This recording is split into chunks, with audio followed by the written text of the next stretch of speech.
Hi, everybody. It's Katie Jo, and I'm here with Sovereign Soul Podcast. And the purpose of this podcast is to invite you to reawaken your own spiritual sovereignty, your own authority, and to ask the questions about some of the spiritual dogma that has been passed down through generations after generations. And today we're going to take on polygamy.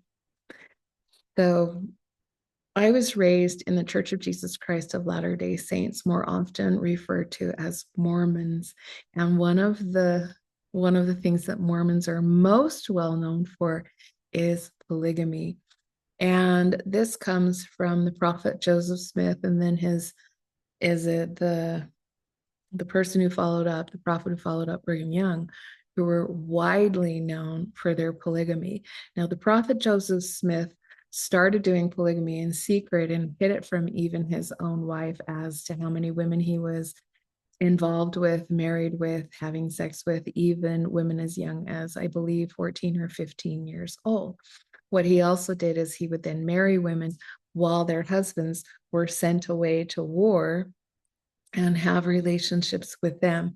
Now, if you're remembering this story at all and you're thinking that seems kind of familiar, the prophet David brought Delilah into his bedchamber, so he was forcibly raping her, and he had sent Delilah's husband to the front lines. So that's a biblical story that was then replayed out through the prophet Joseph Smith, where he was bringing in minors and sending their men away to war, and then he was having sex with their wives.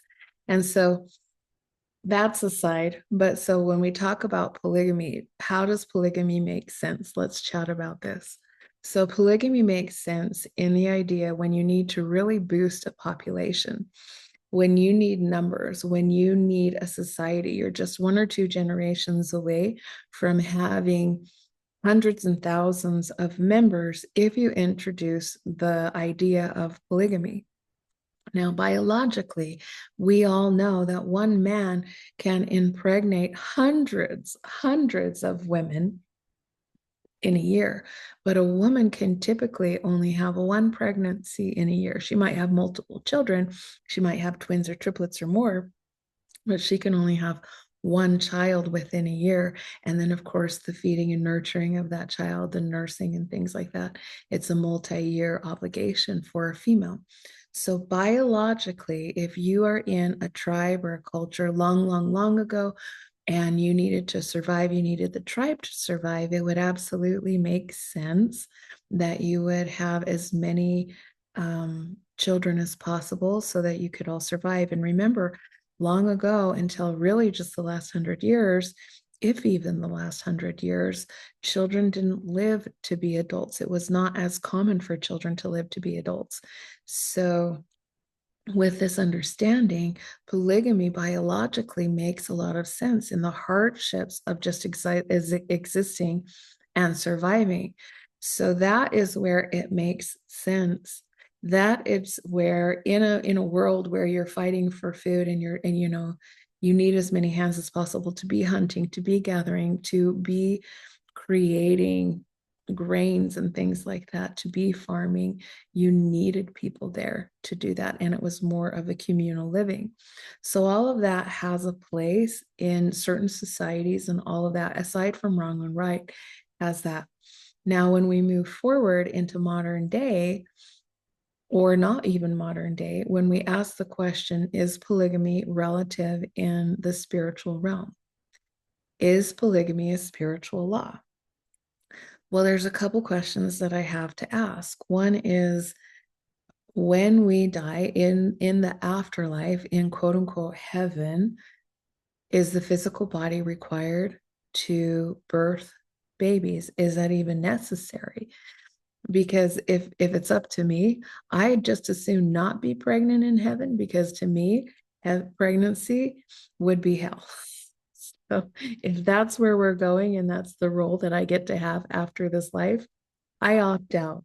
Now, however, why would we need to go into the spiritual realm if the physical body isn't needed to grow and incubate a spirit, right? Because it could just happen instantaneously. Then does it make sense that we need one male to many, many, many? Or if it wasn't the dynamics of the physical incapacitation that happens through pregnancy, isn't it possible that if it's still required in the spiritual realm that we have masculine and feminine, and that's required to create new life, then why does it take that long? I don't think that it should, right? Because miracles happen. So it could just be this conscious creation. It doesn't need to be that 9-month experience. So that seems like it doesn't make sense. And then when I think about, is polygamy a spiritual concept? Is it a spiritual truth? Because being raised in the Latter-day Saint faith, what happened in that journey is when the government told the church that they could no longer practice polygamy or they would lose their properties, then in prayer, this revelation came down to the prophet, the current prophet at the time, who said, hey, listen, we're not supposed to do polygamy anymore. Now, maybe this was revelation. I trust that it was, but also I don't know that polygamy was ever the revelation. Like, I understand, I just look at this logistically, right? And they didn't want to lose all of their properties, especially after being outcast from the East and having to make their way at great suffering and loss out to Utah to rebuild and reestablish and to claim land. And they were in the middle of many fights with the indigenous that were already here. I mean, they couldn't risk losing all of their properties and lands. And they had created businesses and all of these systems. So if the government says, hey, listen, you can't be polygamous anymore, we'll take all of that. Then the revelation comes down and says, hey, guess what? We're not supposed to do this anymore. But in the doctrine says we are polygamous. So we believe this to be the way that heaven works. We believe that, not me, but this is the doctrine. The doctrine believes that this is the concept. This is the end goal. This is how it all ends up.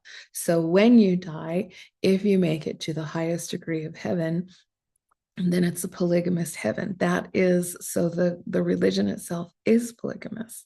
And so if you're part of the religion, the belief system, the doctrine says this is polygamous. So we end up in polygamy. So based on that, you have one male and then you have multiple hundreds of females to every male. And that's what heaven ends up being, which sounds an awful lot like a harem. But if the physical body isn't required to create life, if you can simply create life without having this 9-month experience, like there's so many things that aren't needed. And if there's pregnancy in heaven, I sure hope that it's not as taxing as it is in the physical realm. So let's say we go there, then why are we needed to have hundreds, maybe thousands of women to one male in the highest degree of heaven? That doesn't make sense to me. And here's the biggest thing. This is actually what I'm getting to. This is what I care the most about. Are all souls equal? Are all souls of equal value? Because if they are, then when we tell children or society that multiple women are equal to one man, then we're perpetuating inequality.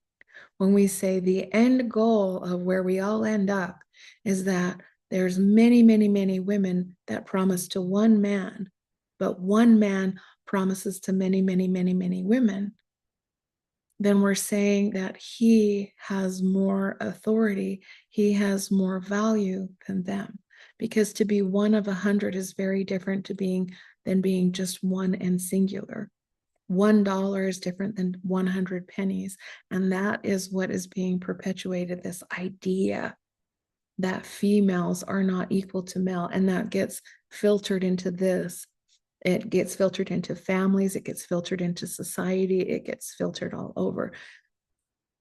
So I don't believe that souls, whether you're masculine or feminine, are equal or unequal in any way. I believe that they're or unequal in any way. I believe that they are absolutely divine. I don't believe that if I'm the best that I possibly can be, in that idea, which is what I was raised with, that if I do everything absolutely right, then my prize is to end up on the other side and get to be one of 100, one of 1,000 to be with my spouse. And I get to have 1,000th of his attention and a time in partnership, because it's not partnership. And he gets to be 100% my focus, but I get to be 1,000th of his. That doesn't work. That doesn't show equality, and it doesn't show sovereignty. So when we discuss polygamy, there's a historical, physical aspect of it where it makes sense biologically in certain survival circumstances. But spiritually, I think that it's completely null and void. And in a system or in a religion that says that polygamy is the spiritual way, I don't understand that, and it doesn't ring true for me. I'm not here to tell you whether it should ring true for you or not.